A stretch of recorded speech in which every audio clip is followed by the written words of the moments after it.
مسلم students organization MSO کے 25ویں یوم تاسیس کے موقع پر HM خواجہ آڈیٹوریم ہال نواب شاہ میں بیداری فکر سے تعمیر وطن تک کے عنوان پر ایک فکری اور تربیتی سیمینار منعقد کیا گیا، جس میں طلباء، اساتذہ، سماجی شخصیات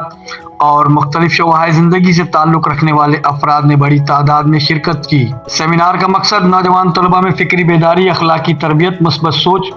اور قومی ذمہ داریوں کا شعور اجاگر کرنا تھا، تاکہ آنے والی نسل ایک مضبوط، خوشحال اور باوقار پاکستان کی تعمیر میں اپنا مؤثر کردار ادا کر سکے۔ سیمینار سے خطاب کرتے ہوئے راجپوت نظریاتی سنگت کے مرکزی چیئرمین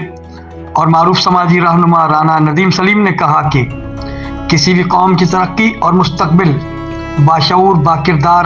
اور ذمہ دار طلباء سے وابستہ ہوتا ہے۔ انہوں نے کہا کہ اگر آج کا طالب علم اپنی ذمہ داریوں کو پہچان لے تو کل کا پاکستان خود بخود ترقی کی راہ پر گامزن ہو سکتا ہے۔ رانا ندیم سلیم نے کہا کہ تعلیم محض ڈگری حاصل کرنے کا نام نہیں،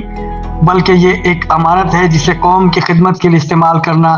ہر طالب علم کا فرض ہے۔ انہوں نے مثال دیتے ہوئے کہا کہ اگر کوئی طالب علم ڈاکٹر بنتا ہے تو اسے اپنے علم اور مہارت کے ذریعے ملک سے بیماریوں کے خاتمے میں کردار ادا کرنا چاہیے۔ اگر کوئی انجینئر بنتا ہے تو اس کی ذمہ داری ہے کہ وہ ملک کی تعمیر و ترقی میں ایمانداری کے ساتھ اپنا حصہ ڈالے، اور اگر کوئی افسر بنتا ہے تو اسے چاہیے کہ وہ غریب اور مظلوم عوام کے لیے انصاف کی علامت بنے۔ رانا ندیم سلیم نے کہا کہ طلباء کسی بھی قوم کا قیمتی سرمایہ ہوتے ہیں اور ان کی درست فکری، اخلاقی اور تعلیمی رہنمائی ہی ایک مضبوط، خوشحال اور خوددار پاکستان کی بنیاد رکھ سکتی ہے۔ انہوں نے زور دیا کہ نوجوانوں کو منفی سوچ اور مایوسی سے نکل کر مثبت اور تعمیری جدوجہد کی طرف آنا چاہیے، وقت کی یہ اہم ضرورت ہے۔ انہوں نے مسلم اسٹوڈنٹس آرگنائزیشن کے کردار کو سراہتے ہوئے کہا کہ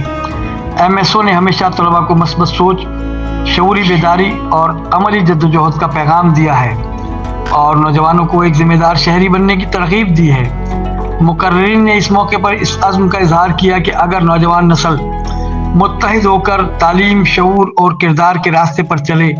تو پاکستان کو درپیش تمام چیلنجز کا مقابلہ ممکن ہے۔ آخر میں شرکاء نے مسلم اسٹوڈنٹس آرگنائزیشن کے 25 سالہ سفر کو خراج تحسین پیش کیا اور اس عہد کا اظہار کیا کہ وہ ملک و قوم کی خدمت کا یہ سفر جاری رکھیں گے۔